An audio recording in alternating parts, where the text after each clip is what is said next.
Is your body ready?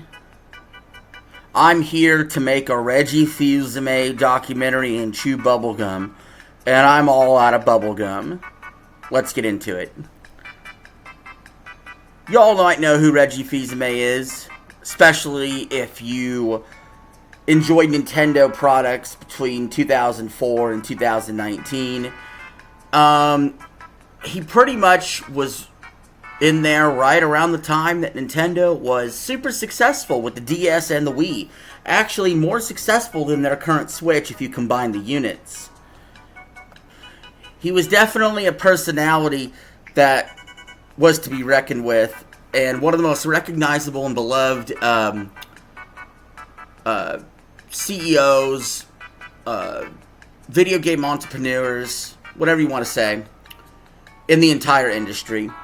And so we're going to go over a retrospective on him today. So thank you for joining me on the channel. Please remember to hit the subscribe button.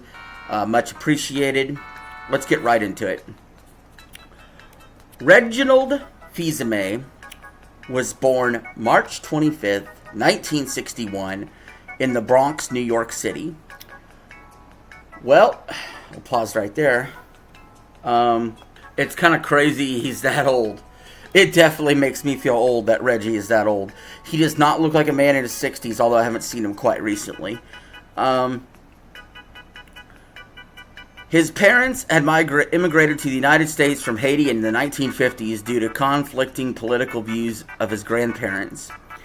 His parental grandfather was a general when the Haitian military overthrew the democratically elected government, which included his maternal grandfather.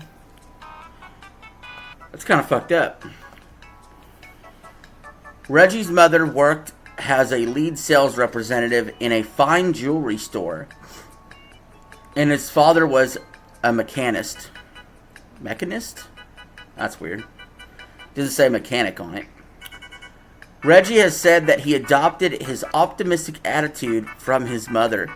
He was raised on Long Island, where he attended Brentwood High School. He described himself as a lone minority among his classmates.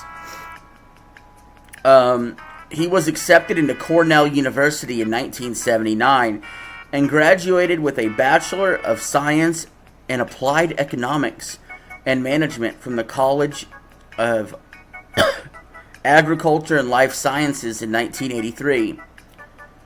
Oh boy, I wonder where the story is going to turn, because to get a degree in agriculture and then somehow end up working for Nintendo, life's funny, man. He was president of the school's Phi Sigma Kappa fraternity chapter, where he was described as being neat and organized. I don't get sororities. Somebody who actually stayed in college, let me know. What's the freaking point of these sorority frat houses or whatever? Reggie took a job at Procter & Gamble in the company's brand management program. He also took a position as a senior director of national marketing at Pizza Hut, where he launched the Bigfoot Pizza and the New Yorker. What? Reggie's responsible for the New Yorker. That's crazy. Reggie served as the head of marketing for Guinness Imports in the United States and was responsible for all brands. So let me get this straight. Before Reggie was even involved with Nintendo, he was with Procter & Gamble. He graduated with an agriculture degree. He made a Pizza Hut, and he ran Guinness Beer. Wow, what a life, honestly. Anyway, he also worked as a chief marketing officer at Derby Cycle, directing sales and marketing efforts worldwide for 8 brands. Reggie served as a managing director and oversaw Raleigh, UK, Derby's British operations. He then joined the American Chinese food company Panda Management, acting as a senior vice president. He also joined MTV's VH1 network in 2001 as a senior president and left in 2003. This dude did it all. This dude did it all. He was on MTV, VH1, Panda. No wonder Nintendo hired him. I guess he could do anything. Reggie was responsible for a 30% increase in ratings on the VH1 network by shifting the channel's focus to appeal to younger viewers. As a part of his role at VH1, Reggie also laid out and implemented a marketing strategy for the concert of New York, which garnered more than $35 million for disaster relief following the September 11th attacks. By the way, I'll throw this out there. Any interaction I've ever seen anybody have with Reggie is positive. I will say, if you're looking at this retrospective thinking there's going to be any dirt on Reggie at all, I seriously doubt you're going to find any. He's about as squeaky clean as you can imagine. So, anyway, let's continue. Reggie joined Nintendo in December 2003 as the Executive Vice President of Sales and Marketing.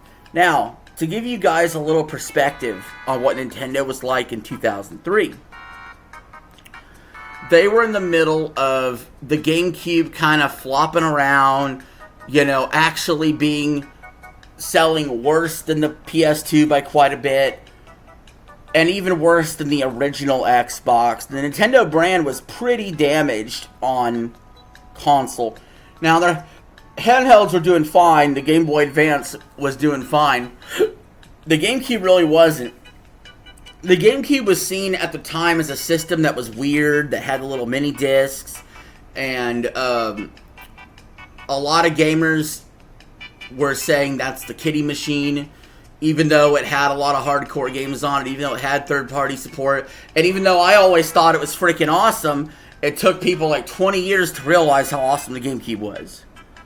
But anyway, so he joined around December 2003. Reggie had been recruited for the position, but during the interview period, he said that he asked to see Satoru Iwata, the president of Nintendo, which was considered highly unusual, but it was granted. By the way, those two always friends, always looking friendly together. Good relationship built there between the two of them. I've done a retrospective on Satoru Iwata before. Go check that out. And Miyamoto, by the way. Those three together could conquer the world for Nintendo, and they did. And you'll see soon why once Reggie joined. He was the American arm of this Triforce.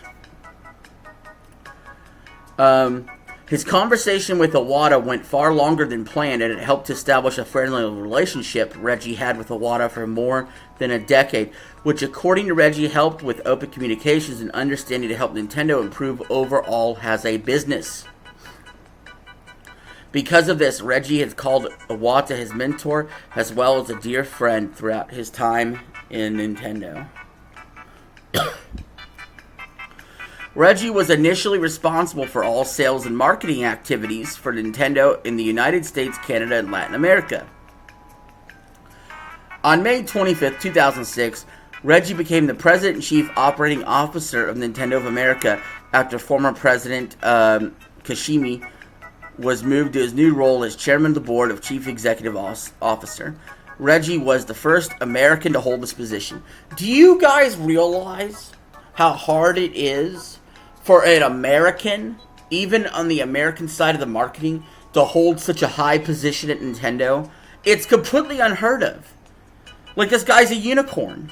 It doesn't make any sense. But he was able, as an American, to get the approval of the Japanese to be president of Nintendo of America. That is insane. That's like, you have a better chance of winning the lottery, except it wasn't luck. It was skill. Reggie had a skill about him that was very unique at talking to people. At the time Reggie was hired in 2003, the video game industry was stagnant in major markets. Nintendo's competitors, Microsoft and Sony Computer Entertainment, were looking to regain interest by building more powerful home consoles. For Nintendo, it had recently come off reorganization of upper management, including Iwata being named its president only the year prior. The company was producing the GameCube, but Iwata and other Nintendo executives saw that most of the titles being produced were sequels with almost no new intellectual properties. Reggie said that the decision for Nintendo to differ from its competitors and try to bring back fun video games was made before he had been hired, and part of that was planned through Reggie's marketing skills and presence. Reggie became recognized as a public face of Nintendo at the 2004 E3. Pause. That 2004 E3 is my all-time favorite E3. It was the best E3 ever. You had the Twilight Princess trailer with Miyamoto, and you had the debut of Reggie as a public figure, which was freaking awesome. The year prior, Nintendo's press conference was considered a quiet and dry affair compared to the conferences given by Microsoft and Sony. While Iwata and other Japanese executives were present, the only American on stage was George Harrison, and had remained stoic during the conference. Nintendo was also losing the 6th generation of consoles. The GameCube was struggling against the PlayStation 2 and the original Xbox console. And longtime Nintendo fans were despondent over Nintendo's current state. Reggie served to lead off the 2004 conference as his first introduction to the public. He led off the conference with, "My name is Reggie, I'm about kicking ass, I'm about taking names, and we're about making games." That's kind of why I was earlier when I started the video. I said I'm here to chew bubblegum and make a Reggie documentary, and I'm all out of bubblegum. Kind of referencing that line, and his line kind of references a movie that Roddy Piper did, where he said the line. His presentation was considered aggressive, and at one point, what is it? Directly attacked the approaches of Microsoft and Sony. Were talking with handling of video game content of their consoles. This message has been thoroughly planned by the upper management of Nintendo, and Reggie had expressed caution to them about the tone of the message, but they still wanted him to deliver it. His theatrical antics, flying in the face of Nintendo's long-standing conservative image, gained a cult following soon after, with many gamers calling him the Reginator, a play on the character of the Terminator. Following the conference, many images of him spread across the web. In interviews years after the 2004 event, Reggie said that his presentation was not his idea, but writing from the public relations department, and he himself had to be convinced to give the aggressive approach. Reggie's presentation was considered by others the right attitude that Nintendo needed to present at the time to show themselves as still relevant in the current console generation, and was no longer taking a conservative approach to gaming. That's true. When things aren't working, you have to pivot. And there was a pivot starting there at Nintendo. And they exploded after that. They had their second wave of greatness. The original wave of greatness, NES, Game Boy, Super Nintendo. N64, GameCube, Game Boy Advance had a lull. And then their second wave of greatness was Wii and DS. Then the Wii U and 3DS was a lull in comparison. And now the Switch is their third wave of greatness. That is how I look at Nintendo. Although I liked all their consoles, personally. They've always been my favorite.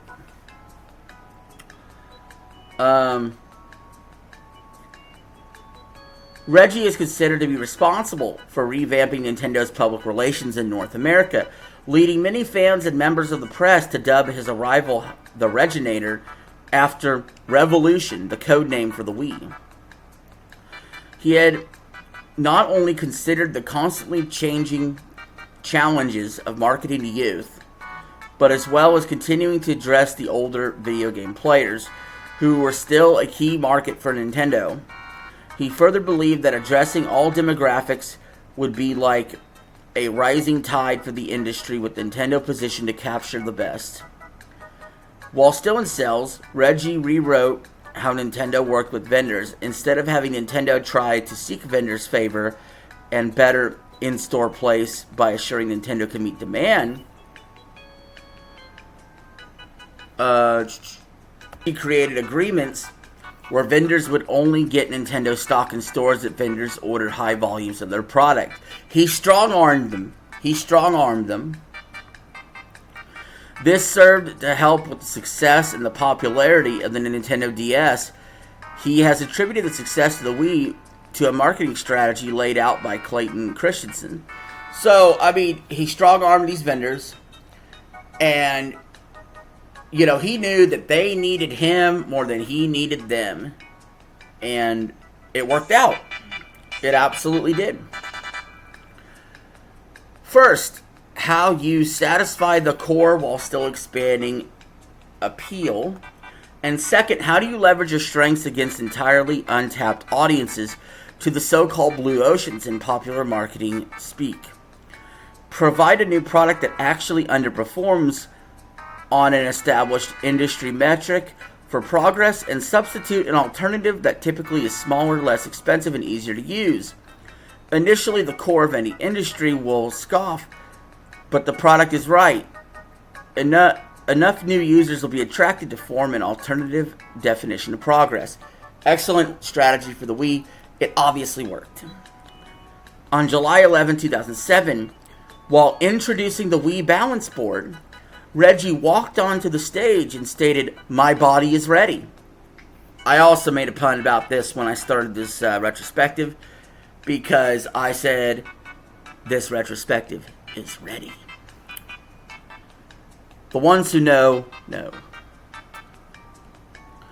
This quotation, would eventually become a meme, and Fils-Aime acknowledged the phrase several times, including at an E3 2012 conference, his appearance on Late Night with Jimmy Fallon, and his resignation announcement video. When Iwata implemented their Nintendo Direct online press conferences, Reggie would frequently participate in these alongside Iwata, including a mock me avatar battle, which similarly became the subject of several memes. In other public presentations for Nintendo, Reggie has been involved with skits and production support from Stupid Buddy Studios, Mega 64, and Jim Henson Company. On November 5th, 2007, at the encouragement of marketing professor Ed McLaurin, in the Department of Applied Economics and Management at Cornell University, Reggie gave a guest lecture on Nintendo's marketing strategy targeted at gamers across a spectrum of demographics. Reggie is a member of the Advisory Council for Cornell's Communication Department. In 2016 and early 2017, Reggie was featured in 2 episodes of Deadlock on the Game Theorist web show, debating with various Nintendo-related topics. Reggie announced his resignation from the company as president and CEO in February 21st, 2019, which took effect on April 15th, 2019. He was replaced by the company's then head of sales, Doug Bowser. Reggie stated that he started thinking about retirement after Iwata's death in 2015. It also reinforced for me the legacy that he had built and he had created for the company, and that really drove me to be introspective around, so what's the legacy that I want to build? What that I want to leave? He waited until he felt Nintendo of America was on a solid footing for positive growth, which occurred by early 2019, to begin the process of retiring. His decision to retire was emboldened by the success of the Nintendo Switch, a hybrid game console the company released in 2017, which by the end of 2018 had already reached over 32 million sales. He believed with the Switch, which he had compared to Nintendo's previous success of the Wii and the DS, the company was in great shape for at least a few years. So, put this in perspective, he was there for the years of the DS and the Wii.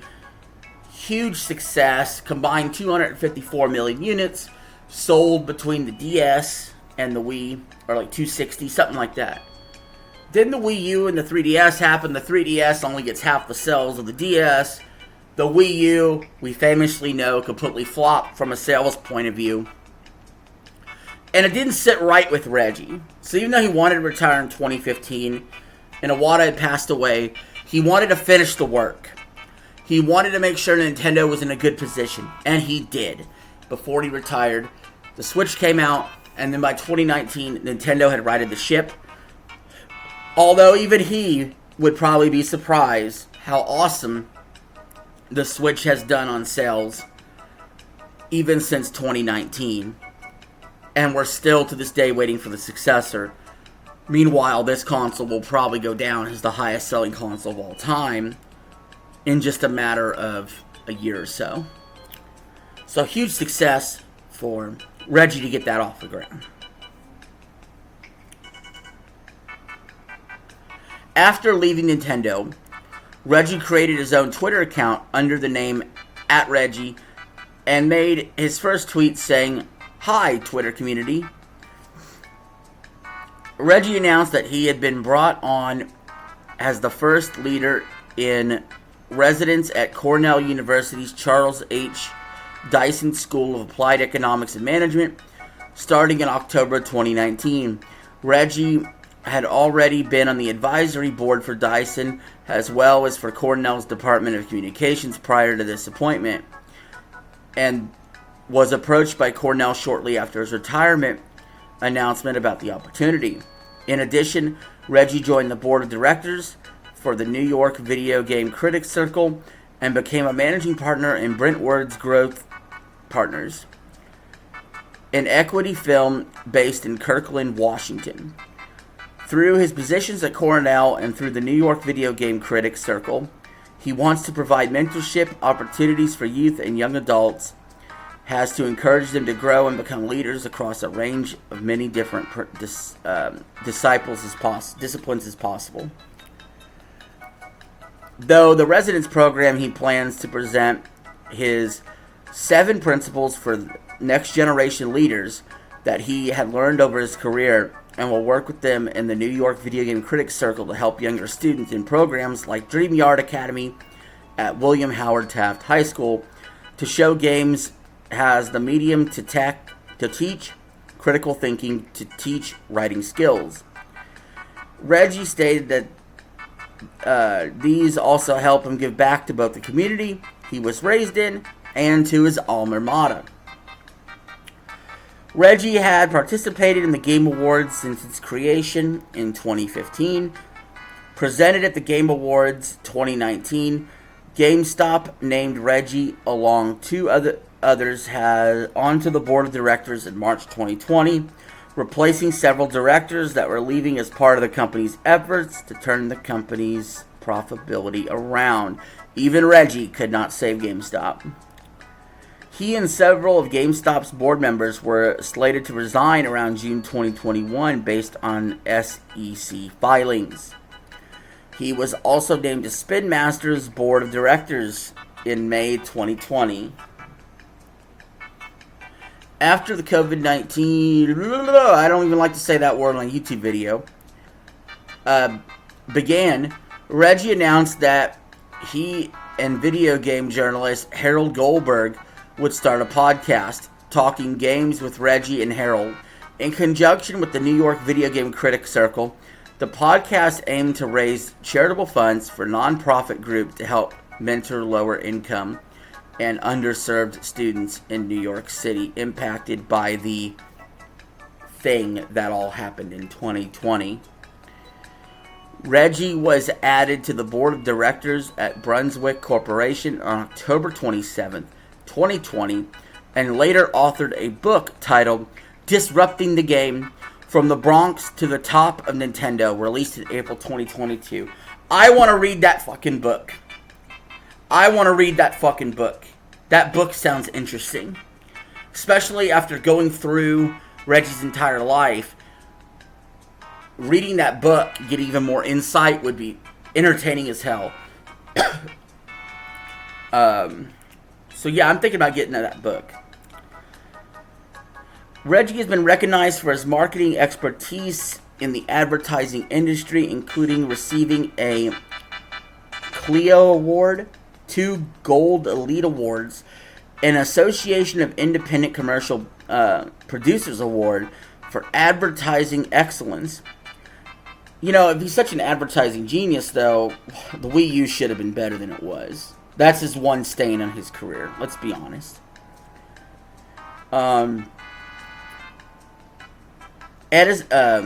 Award for Advertising Excellence, a Silver Edison from the American Marketing Institute, and was named one of the Marketing 100 in 1998 by Advertising Age. From the video game industry, Reggie was given a Lifetime Achievement Award by the International Video Game Hall of Fame and has received the Legend Award from the New York Video Game Critics Circle. Reggie is married to Stacy Spanner, his longtime girlfriend, who he met in his previous position at VH1. He's had 3 children from a previous marriage. Reggie started playing video games with his children when they were 2 and 5 years old. As of 2006, he lived on the east side of Seattle. I didn't dox him. This is public info. Chill out.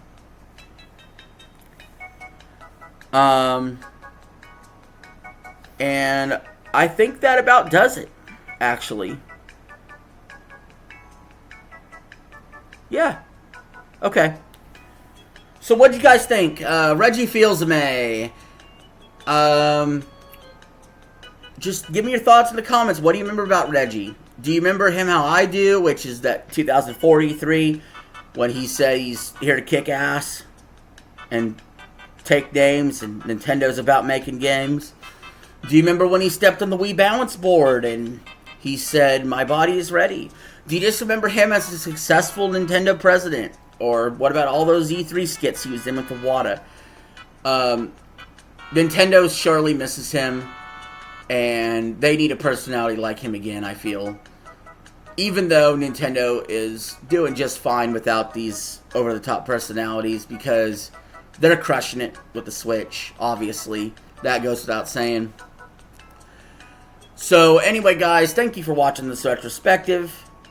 I very much appreciate your view, your time, your attention, and I will catch you all on the next one. Peace. I'm out.